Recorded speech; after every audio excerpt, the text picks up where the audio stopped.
코로나19 누적 확진자가 7,100명을 넘어섰고 사망자는 현재까지 50명으로 늘었습니다. 예, 하루 확진자 수가 300명대로 떨어지기는 했지만 대구에서는 한 아파트가 통째로 격리되는 등 집단 감염 사례도 이어지고 있습니다. 신상엽 감염내과 전문의 김홍국 대진대 개원 교수와 함께 짚어보겠습니다. 네. 안녕하세요. 어서 오십시오. 네, 안녕하십니까. 안녕하세요. 자, 먼저 통계부터 좀 살펴보도록 하겠습니다. 코로나19 확진자가 현재 7,134명입니다. 어제보다 367명이 늘었습니다.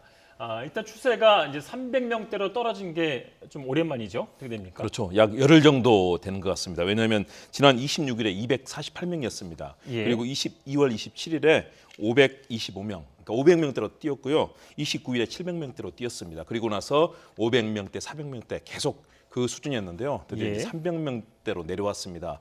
그런 측면에서 일단은 좀 다소 줄어드는 거 아니냐 그런 생각들을 하는데요. 그러나 집단 감염이라든가 여러 가지 상황들이 있기 때문에 안심할 수 없는 거고요. 특히 좀 더 고무적인 것은 대구 지역이 그동안 예. 거의 매일 500명대였거든요. 예. 근데 오늘은 200명대로 내려왔습니다. 그러니까 아무래도 대구 지역에 대해서 총력 대응을 하고 있는 것들이 좀 어느 정도 역할을 했다고 볼 수 있고요. 일단은 700명대까지 올라갔던 것들이 300명대로 떨어졌기 때문에 예. 일단은 지표상의 변화는 나타나고 있습니다. 그러나 안심할 때는 아니라고 또 생각할 수 있겠습니다. 예, 예. 그나마 이제 신천지 확진자가 좀 줄어드는 게 이렇게 이제 대구, 경북에서는 조금 확진자 수가 줄어든 모습을 보이는데 문제는 일반 시민들을 중심으로 지금 2차, 3차 감염이 늘고 있다는 건 아니겠습니까? 그런 만큼 이제 뭐 서울이나 경기 이런 지역도 지금 확진자 증가세가 심상치가 않아요. 지금 일단 뭐 신천지 대구교회를 중심으로 이제 굉장히 대규모의 유행이 있었다라는 걸 이제 우리가 지금 검사를 통해서 확인을 한 상태지 않습니까? 이제 지금부터 이제 나타나는 확진자들은 대체로 이 신천지 대구교회에 연관된 2차, 3차 감염자들 또는 아직 역학적 연관성이 확실히 확인되지 않은 이제 개별제 사례들이거든요. 예. 결국은 이제 우리가 큰 불에 대한 것들은 확인을 했고 이제 어느 정도 이제 정리가 되고 있는 상황인데 이제 잔불 정리를 이제 잘 해야 되는 상황입니다. 그래서 이제 이런 2차, 3차 그 이제 유행을 통해서 더 이상의 또 비슷한 유행이 생기지 않도록 방역 당국에서 지금 조기 진단, 조기 치료를 해서 노력을 하고 있고 예. 또 이제 개별 시민들에게는 사회적 거리를 두기를 통해서 이제 잔불을 통해서 이제 더 큰 불이 생기지 않도록 이제 노력을 하는 그런 과정이라고 볼 수 있고요. 예. 일단 어느 정도의 이제 큰 흐름은 이제 좀 정리가 되고 있는 상황이라고 볼 수 있습니다. 예. 지역별 통계를 한번 보면 이제 대구 경북이 가장 이제 심각한 그런 상황이고 서울과 경기는 워낙 이제 인구가 많기 때문에 저는 전원 숫자가 뭐 나올 수 있다고 보는데 인구 통계를 보면 충남 쪽이 조금 많은 거는 어떤 뭐 이유가 있다고 볼 수 있을까요? 역시 충남도 인구 이동의 상황들이 많습니다. 왜냐하면 KTX라든가 여러 가지 그런 교통수단의 발달도 있고요. 예. 또 이 지역에도 또 여러 가지 단체 시설들, 교회라든가 이런 것들이 많기 때문에 아무래도 충남 지역도 상당한 그런 비중이 차지하는데요. 역시 대구 경북이 중요한 것 같습니다. 예. 왜냐하면 전체가 6,462명입니다. 두 군데를 합하면요. 그러면 전체 90.58%, 91%입니다. 대구 경북 지역에 대해서는 역시 총력전이 펼쳐지고 있는 것이고요. 또 다른 지역에서도 교회라든가 또는 여러 가지 집단 시설을 중심으로 해서 감염자가 나오고 있기 때문에 예. 집단 감염, 사회적 전파에 대한 긴장도는 계속되고 있다고 볼 수 있습니다. 예, 특히 네. 이제 대구의 한마음 아파트 같은 경우에는 이제 처음으로 집단 코호트 격리가 됐는데 이 지역에 지금 142명의 주민이 사는데 46명의 확진 판정을 받았습니다. 그런데 90여 명이 지금 신천지 교인으로 밝혀졌거든요. 이 집단 감염에 대해서는 좀 어떻게 보고 계십니까? 일단은 이 부분에 있어서 우리 방역 당국이 좀 더 긴장했어야 하지 않을까 생각을 네. 합니다.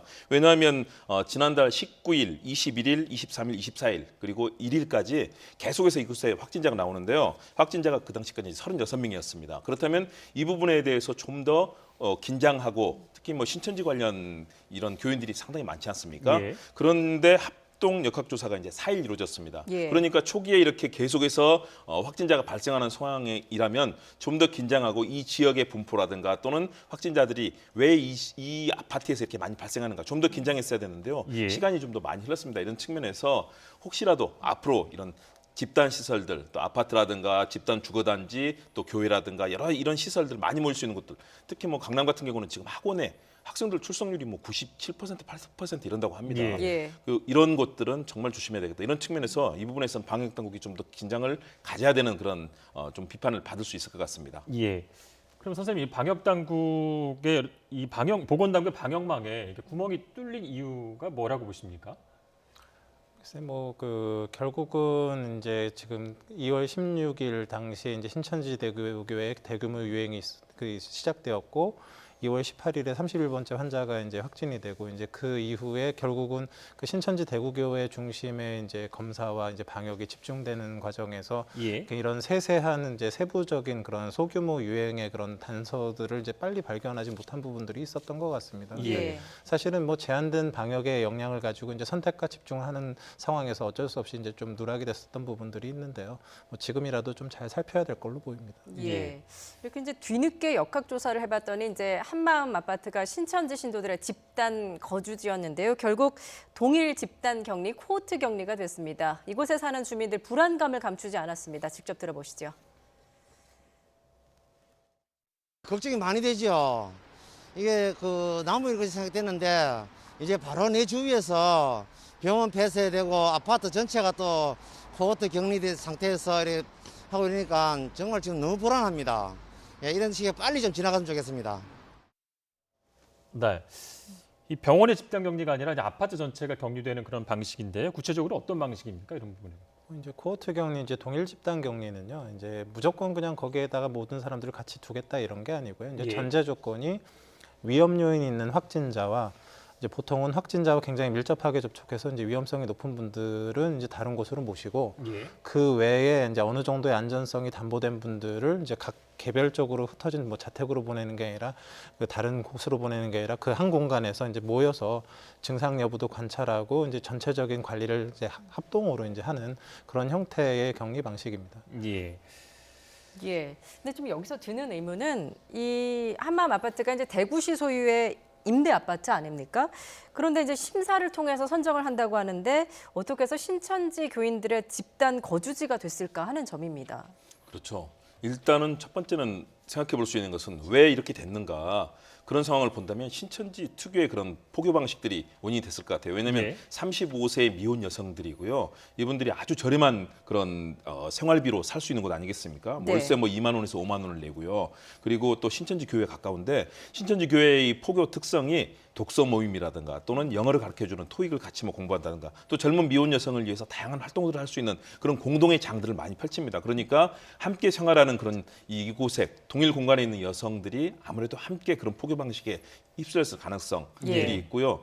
또 하나는 뭐 제기됐던 의문들이 이 혹시라도 공무원 이 공직자들이 심사하는 과정 중에서 신천지 예. 측에 뭔가 특혜를 준 것 아닌가 이런 의문은 제기됐는데 일단 권영진 시장은 이에 대해서는 아니다라고 얘기를 했거든요. 예. 그러나 만일에 그런 가능성도 있어 보이고요. 왜냐하면 너무 높습니다. 예. 전체 142명 중에서 뭐 94명이니까요. 예. 거의 대부분이 다 신천지 관련이고 특히 35세 미만의 여성들이기 때문에 이렇게 한꺼번에 있을 수가 없거든요. 그런 측면에서는 역시 신천지 특유의 젊은 미혼 여성을 겨냥한 포교 방식 그리고 아무래도 그 과정 중에서 어떤 네. 여러 가지 이 배우가 있었을 가능성도 한번 염두에 두고 당국에서 조사를 해봐야 될 것 같습니다. 네. 아무래도 이 포교 방식만으로 이렇게 인원이 늘었을까에 대해서는 좀 의혹을 가질 수밖에 없는 게 사실 그 뭐 여러분들의 생각이고 저도 마찬가지 생각 갖고 있는데요. 좀 철저한 조사가 좀 필요해 보일 것 같다는 그런 생각도 하게 됩니다. 맞습니다. 동시에 권영진 대구시장은 이제 신천지가 기부한 120억 원을 거부했습니다. 표면적으로는 기부금보다는 이제 방역 대책에 협조하라는 이유인데 일부에서는 이게 이제 구상권 청구를 염두에 뒀을 거라는 그런 분석도 나오고 있는 것 같습니다. 그렇죠. 구상권 청구가 될 경우에는 사실상 국가재산에 기속되는 것 아니겠습니까? 예. 여기서 제기되는 것이 법률상으로 사해행위라는 것입니다. 사해행위는 속일 사자에 해로울 해자 법률상 용어로요. 일단은 채무자의 재산을 처분하게 됨으로써 채권자가 받아야 될 권리를 이제 예. 상실케 하는 것이거든요. 예. 그러니까 사실은 여기서 강제 이 책임 재산이라는 게 있습니다. 왜냐하면 국가가 강제 수용을 할 수 있는 그런 재산이 되는 건데요. 이 재산을 이제 신천지 측에서는 기부함으로써 재산이 줄어들게 되는 것이고요. 이번 과정에서 사실은 엄청난 천문학적인 예산이 신천지 관련 교인들이라든가 상황을 수습하는 데 지금 쓰여졌거든요. 네. 이런 부분에 있어서 고의성이라든가 이런 부분들이 이제 정부에서 입증이 된다면 구상권이 청구될 수 있고요. 과거에 우리 세월호 참사 때 세월호 보지 때 않았습니까? 있었죠. 예. 그런 측면에서 아무래도 역시 이런 사회 행위를 피하기 위해서 이 사회 행위에 해당된다면은 역시 이 채무자인 이런 신천지 교단 측의 이 행위에 대해서 아무래도 역시 대구시도 그렇고요. 또 공동 모금회 측에서도 부담을 느꼈을 거고 또 다른 희망브릿지라는 곳에도 제안을 했지만 다 거절하지 않았습니까? 예. 결국은 기부를 받고 모금에 같이 동참했더라도 나중에 국가재산이 기속이 된다면 결국 이 재산 다시 또 보내줘야 되고 관련된 과정도 조사를 받아야 될 가능성이 큽니다. 그런 측면에서 사회 행위에 해당될 가능성이 크기 때문에 이 부분에 있어서는 아무래도 이 대구시라든가 또는 이런 모금회 등이 있어 거절했을 가능성이 커 보입니다. 예. 구상권에 대해서 조금 더 쉽게 설명하자면 이 채무를 대신 변제를 해준 사람이 다시 그 사람에게 이제 그 채무를 갚아달라고 요구할 수 있는 권한인 거죠. 그러니까 교수님에게 이제 우리 최용재 앵커가 돈을 빌렸는데 제가 대신 갚아주고 이제 다시 이제 돌려달라고 요구할 수 있는 그런 권한을 말하는 거죠. 맞습니다. 예. 그리고 역시 책임을 지는 그 네. 고의성이 일단은 구상권이 청구되기 위해서는 고의성이 입증돼야 되기 때문에요. 그 부분은 지난번 세월호 참사 때를 생각해 본다면 예. 이것이 이 받아들일 가능성도 상당히 크다고 봅니다. 아무래도 예. 역시 법적인 또 아마 치열한 논쟁이 될 겁니다. 예. 뭐 신천지 교회 측에서 이제 명단 제출에 논란도 있었고 또 여러 그 신도들이 좀 숨어드는 경향도 있고 교수님께서는 좀 어떻게 보십니까? 구상권 청구가 좀 받아들여질 수 있을까요? 글쎄 뭐 법적인 부분들은 뭐 제가 잘 알기는 어렵고요. 예. 근데 이제 그 결국은 그 어떤 피해가 있을 때 뭐 그 정부 당국이나 하는 이런 부분에 이제 손해 부분을 뭐 청구할 수 있다고 보고요. 또 그런 부분들 때문에 근데 또 그것들이 너무 불거져서 또 신천지 교회가 위축이 되거나 그들의 성도들이 이렇게 또 숨는 그런 또 현상은 또 안 벌어지는 것도 또 중요하기 때문에 예. 적절한 그런 그 정책 당국의 이제 타협점을 좀 찾아야 되는 부분이 있을 것 같습니다. 그 네. 고의성 입증이 필요한데요. 그동안에 신천지 측에서 이 잘못된 명단 또 착오가 되는 명단들을 고의로 제출했거나 예. 또는 그중에 보면은 단톡방이라든가 이런 곳에서 신천지 측에서 거짓 진술을 하라고 그랬다라는 여러 가지 얘기들이 있지 않습니까? 예. 이런 부분에 있어서 이 국가적인 재난에 대해서 정부를 속이고 방역 당국을 속이고 또 결국은 이 상황을 키웠다라는 것들이 입증이 되는 과정들이 있다면 그 부분은 상당히 논란이 될 겁니다. 그렇기 때문에 행정조사라든가 만약에 검찰의 압수수색까지 이어진다면 그 부분의 입증에서 어느 정도 성과가 이루어진다면 구상권 청구가 받아들일 가능성도 있다고 보여집니다. 예. 예. 국회가 이제 코로나19 확산을 막기 위해서 종교 집회 이제 자제 촉구 결연을 통과시켰고요. 또 심지어 이재명 경기도지사는 더 강경 행동까지 검토하고 있는데요. 이런 부분에서 어떤 평가를 하고 계십니까? 일단은 이재명 지사는 아주 단호한 입장입니다. 일단은 조사를 해봤더니 어제 조사를 했을 때는요. 전체 경기도 지역의 5,100곳 이상의 교회 중에서 2,858곳이 문을 열겠다. 50%가 넘는 수준이었거든요. 네. 그래서 이제 이재명 지사가 안 되겠다. 각 교회라든가 이런 단체들이 호소한다. 지금은 국민의 생명이 정말 위중한 상황이기 때문에 지금은 교회 문을 닫고 예배를 보지 말라는 것이 아니라 가정 예배라든가 또는 온라인 예배 등으로 대체함으로써 현장에서 많은 교인들이 모였을 때 생길 수 있는 이런 감염의 위험을 줄여달라는 그런 호소를 했고요. 예. 만일의 경우 이 호소가 받아들여지지 않는다면 여기에 대해서는 긴급 명령을 내리겠다. 네. 긴급 명령을 내리게 되면 또 이것은 상당한 그런 구속력이 있거든요. 그랬는데 이제 이재명 지사가 어제 그런 호소를 한 이후에 오늘 또 조사해 보니까 상당히 많은 숫자의 교회들이 또 자진해서 가정 예배라든가 이걸로 대체하겠다는 그런 입장들이기 때문에요. 예. 아마 오늘 최종적으로는 어느 정도 수준이 됐는지는 아마 통계가 나와봐야 될 텐데 그런 일단 호소는 상당히 수용이 된 상황인데 만일의 경우 계속해서 상황이 악화되는 가운데 이루어진다면 아마 이재명 지사는 긴급 명령을 직접적으로 내릴 가능성도 커 보입니다. 예. 네. 그런데 이제 한국교회 총연합은 교회의 책임을 전가하지 말라라면서 이제 유감을 표명을 했습니다. 그리고 오늘 이제 주일 예배를 온라인으로 대체하지 않고 그냥 예배를 강행한 곳이 한 20% 정도 되더라고요. 지금 뭐 이제 지역사회 감염이 사실 곳곳에서 번지고 있는 상황에서 좀 감염이 우려가 되는데 어떻게 보십니까? 물론 이제 그런 그 코로나19의 특징 중에 하나가 이제 밀폐된 공간, 환기가 잘 안 되는 곳에서 이제 사람들이 같이 모여서 접촉하는 상황들, 특히나 뭐 이렇게 소리를 지르거나 뭐 이렇게 뭐 외부적으로 비말이 좀 더 이제 퍼질 수 있는 그런 환경들에서 이제 집단 유행을 하는 그 경향이 있기 때문에 가능하다 그러면 그런 위험을 피하는 쪽으로 이제 그런 그 관리하시는 분들이 좀 그 협조를 해주셨으면 하는 바람은 있습니다. 예. 예. 좀 조심스러운 부분도 있습니다. 이 부분에서는. 이런 가운데 내일부터 마스크 이제 5부제가 이제 시행이 되는데요. 정세균 총리가 담화문을 발표했습니다. 들어보고 오겠습니다. 마스크 5부제가 안착되기 위해서는 국민 여러분의 적극적인 협조가 절실합니다.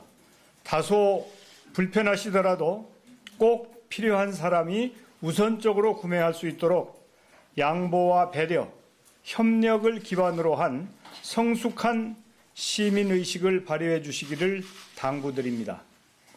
콩 한 쪽도 나눈다는 심정으로 지금의 위기를 슬기롭게 극복해 나갑시다. 정부도 모든 행정력을 동원하여 차질 없이 시행될 수 있도록 노력하겠습니다. 네, 이제 일주일에 이제 2장만 살 수 있는데요. 다소 부족하다는 지적도 나오고 있는 것 같습니다. 완벽한 어떤 조치가 이루어지면 좋겠지만 또 현실적인 부분을 감안해야 되는데 지금 어떤 방역 당국 이런 마스크에 관련된 조치에 관해서 어떤 평가를 갖고 계십니까? 일단은 불가피하다고 봅니다. 왜냐하면 우리나라 인구가 5천만 명인데요. 하루에 네. 생산할 수 있는 거 최대한 해도 1,000만 개에서 뭐 1,200만 개 정도까지 예. 얘기되지 않습니까? 그렇다면 사실상 일주일에 우리가 쓸 수 있는 양으로 보면 굉장히 부족합니다. 그런 측면에서 어쩔 수 없이 우리가 뭐 대만이라든가 다른 나라에서 시행하고 있는 그런 제도를 사실은 벤치마킹해서 들여온 것 아니겠습니까? 예.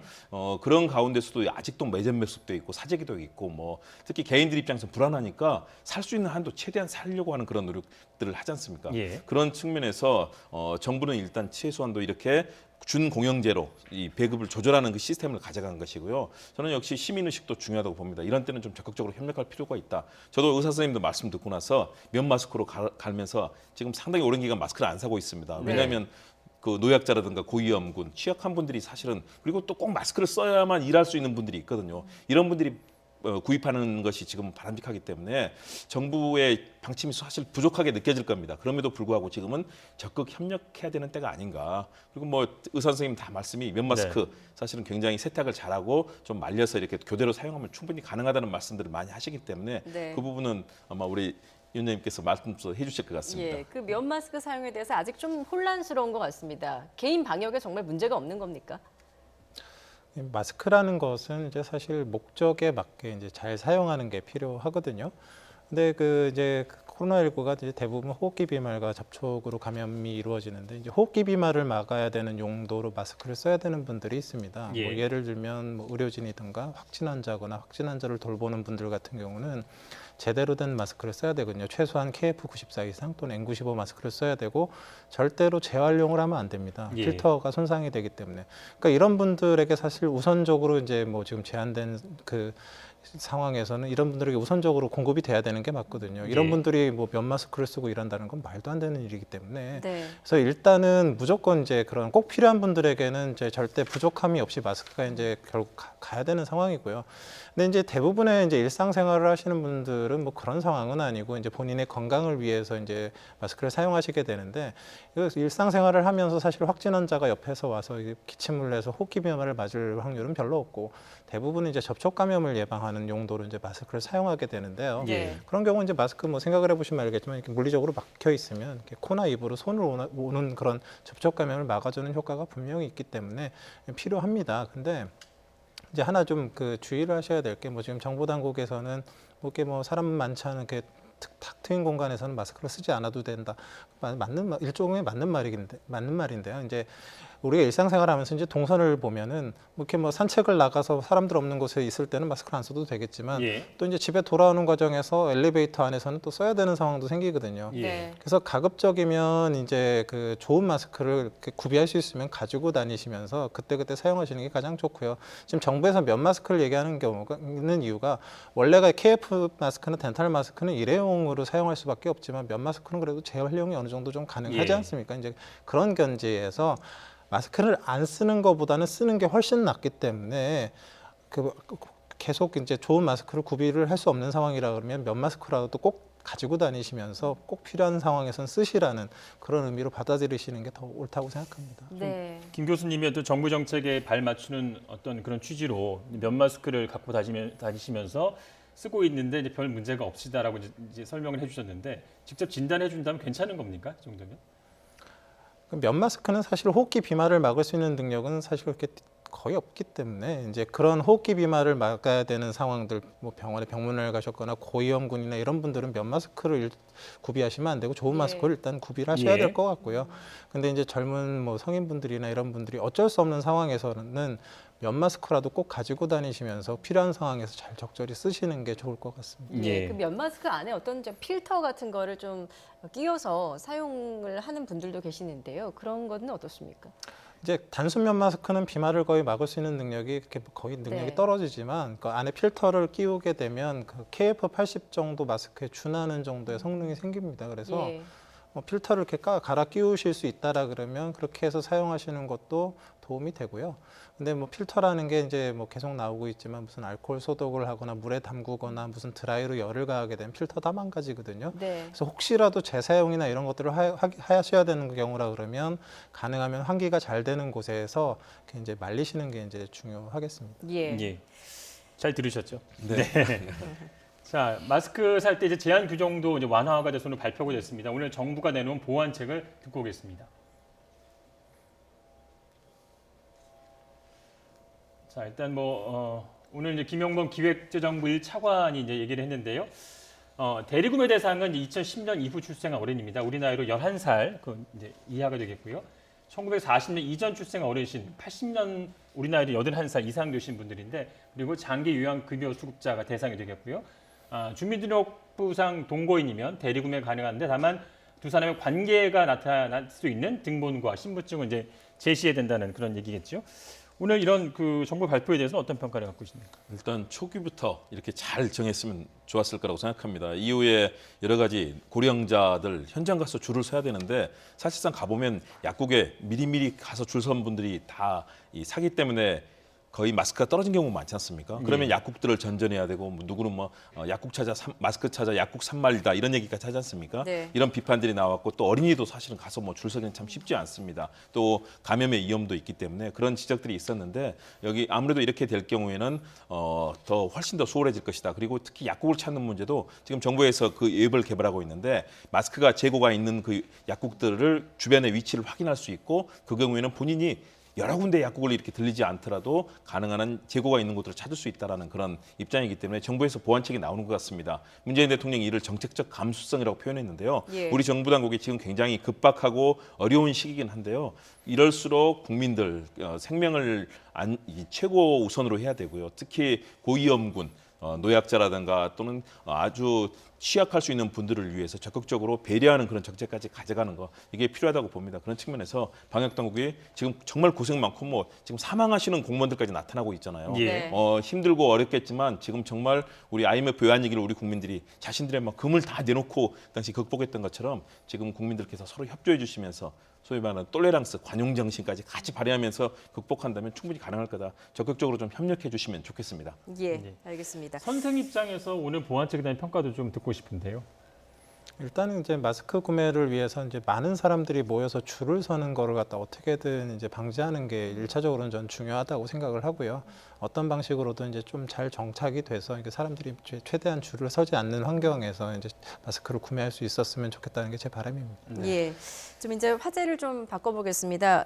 일본이 이제 한국발 입국 제한을 결정을 했는데 우리 정부 역시 맞대응을 했습니다. 그런데 이제 일본 정부의 한국인 14일 격리 방침에 대해서는 특별 입국 제한 조치로 대응을 했는데, 이를 두고 조금 수위 조절을 했다, 이런 분석이 나오고 있습니다. 어떻게 보십니까? 그렇죠. 우리랑 너무나 밀접한 관계, 한국, 중국, 일본은 너무나 사실은 밀접한 국가의 외교, 경제 모든 것을 다 갖고 있지 않습니까? 예. 그런 측면에서 이제 일본이 먼저 아주 강력한 조치를 취했습니다. 그래서 나리타 간사이 공항만 입국을 허용한다든가, 중국과 한국에 대해서요. 그리고 이제 우리는 그렇지만 국내 4개 공항 중에서 이제 제한을 예고한다든가, 일본에 비해서는 상당히 수위가 좀 낮은 겁니다. 그 측면에서는 역시 우리 정부가 한일 관계가 너무 심각하게 악화되는 것도 고려하면서도, 그러나 일본의 이런 조치에 대해서 사전에 우리 정부와 전혀 외교적인 협력 없이 협의 예. 과정이 있어야 되지 않겠습니까? 예. 그런데다가 사실상 아베 정부가 보여주는 그런 흐름들을 본다면, 시진핑 주석의 일본 방문이 이제 사실상 안 되는 걸로 결론 나자마자, 그리고 올림픽에 대한 걱정들,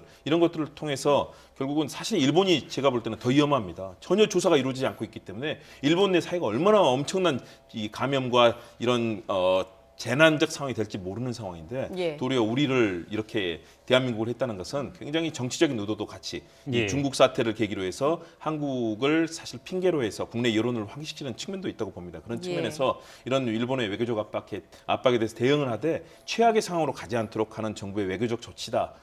좀 불가피한 상황이 아닌가 생각이 듭니다. 예. 내일 그 청와대 수석 보좌관 회의가 열리는 것으로 예정이 돼 있는데요. 문재인 대통령 이와 관련해서 어떤 의견을 표명할 가능성이 있다고 보십니까? 저는 그런 예. 가능성이 크다고 봅니다. 대신에 수위 조절을 잘 해야 된다고 봅니다. 예. 일본과 사실은 정말 일본이 여러 가지 징용 문제 또 위안부 할머니 문제 등으로 얼마나 잘못된 조치를 취했고 상황을 악화시키는 그런 공세적인 모습을 보이는데 이번도 마찬가지거든요. 우리 정부가 거기에 대해서 일단은 외교적인 최악의 상황은 막으면서도 그러나 일본의 잘못된 행태에서 따끔하게 지적하는 그런 정도의 아마 문재인 대통령이 그런 수위 조절하는 발언들이 나올 거고요. 우리 정부가 지금 국제사회에서는 물론 어렵지만 총력 대응 잘하고 있다는 평가도 있고요. 예. 또 국내에서는 여러 가지 비판적인 야당의 평가도 있습니다. 그런 것들을 다 고려해서 국민들께서 정말 이 상황에 대해서 걱정을 좀 줄이면서도 그러나 또 긴장도를 높이는 예. 그런 아마 얘기를 하면서 일본도 아마 이 지적을 하지 않을까 생각합니다. 일본이 이제 우리나라에 비해서 확진자 수가 적은 거는 그만큼 이제 검사를 안 하기 때문 아니겠습니까? 그런 만큼 이제 정부가 일본의 어떤 방역 취약 시스템을 좀 지적을 하기도 했는데 교수님께서 어떻게 보십니까? 일본의 지금 현재 방역 문제에 대해서요. 사실은 이제 조기 진단, 조기 치료는 방역의 가장 기본입니다. 그리고 핵심이거든요. 왜냐하면 진단이 되지 않으면 방역은 시작조차도 할 수 없거든요. 근데 우리나라 같은 경우는 지금 대부분 위험 요인이 있는 사람들에 대해서 적극적으로 진단 검사를 통해서 많은 그런 환자들을 찾아내고 있지 않습니까? 근데 지금 일본 같은 경우는 그런 조기 진단, 조기 치료가 충분히 이루어진다라고 평가하기 어려운 상황입니다. 그렇기 때문에 그 진단이 충분히 되지 않은 상황의 방역을 충분히 잘 방역하고 있다라고 평가할 수가 없거든요. 그런 견지에서 지금 일본의 그런 방역의 그 시스템이나 지금 현재의 능력 자체가 지금 썩 좋다라고 판단할 수는 없기 때문에 이제 그런 부분들을 지적한다고 생각합니다. 예, 네. 얼마 전 CNN에서도 보도를 했더라고요. 일본의 그 확진자 수가 빙산의 일각이다. 지금 현재 나온 것보다 10배는 더 될 수 있다라는 보도가 나왔더라고요. 일본의 그 조치를 보면 굉장히 위험하지 않습니까? 예.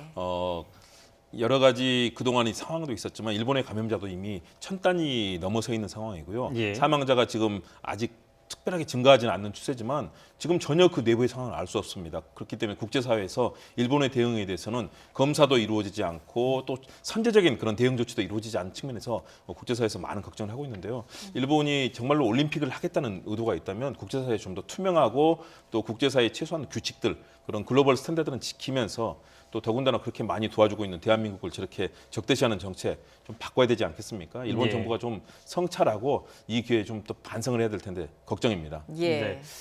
이럴 때에서 정치권의 어떤 역할이 굉장히 중요한데요. 이 코로나19 대응을 위해서 11조 7천억 원 규모의 이제 추경 심사가 이번 주에 본격화가 됩니다. 여야 모두 이제 큰 틀에서 이제 추경에 합의했지만 또 강론으로 들어가면 세부 사업 등에서 조금씩 이견이 있는 것 같습니다. 목표로 삼은 17일까지 추경안이 통과가 될 수 있을까요? 어떻게 예상하십니까? 저는 통과는 되리라고 봅니다. 지금 이런 전 국민적인 재난, 더군다나 지금 야당의 가장 큰 근거지가 대구 경북지역 아니겠습니까? 여기서 정말 많은 사망자가 발생하는데 여기서 제때 추경을 못한다. 야당이 상당히 어려울 겁니다. 또 여당도 마찬가지죠. 여당도 정말 이런 때는 총력을 기울여서 상황에 대해서 대처를 해야 되는 것이고요. 일단은 이 규모는 메르스 때보다 조금 더 높은 수준인데요. 대부분 다 이런 방역 대책 또 여러 가지 역할들에 대한 쓰이는 것이고 한계 기업들 지금 예를 들어서 여행업계라든가 또는 항공사들도 지금 사실상 일본과의 그런 노선들이 거의 단절되고 이탈리아 노선도 지금 끊겼지 않습니까? 네. 이런 여러 가지 상황들 항공사라든가 여행업계 그리고 대구 경북 같은 경우는 시장이 철시되고 경제가 완전히 죽어 있는 상황입니다. 여기뿐만 아니라 우리나라의 모든 기업들이 2월에는 거의 경제 활동이 중단되다시피 한 곳이 많거든요. 예. 이런 측면에서 그리고 특히 취약계층은 날마다 또 생활에서 일을 해서 생활을 해야 되는 그런 분들 같은 경우는 경제적인 어려움이 클 겁니다. 그런 측면에서 방역 대책 그리고 이런 정부의 시스템을 만드는 것에 더해서 기업 자영업자라든가 중소기업들 지금 굉장히 어려운 분들 많습니다. 취약계층 이런 부분에 대해서는 전폭적으로 당장 야당에서는 아마 총선용 선심 아니냐라고 또 비판하면서 아마 치열하게 또 다툴 텐데요. 그런 부분을 다투더라도 가능한 한 많은 액수가 좀 지원이 돼서 우리 경제 활동이 살아나야 된다. 그리고 어려운 분들, 자영업자들 이런 분들이 좀 살아날 수 있도록 네. 여야가 총력 대응해야 된다. 이런 국가적 재난화에서는 초당적 대처가 필요하기 때문에 예. 여당, 야당 잘 협의해 주기를 기대합니다. 예, 코로나19에 대한 방역 대책 그리고 이제 경제 살리기 대책도 철저히 준비해야 된다라는 지적이셨습니다. 지금까지 신상엽 감염내과 전문의 김홍국 대진대 개관 교수였습니다. 잘 들었습니다. 고맙습니다.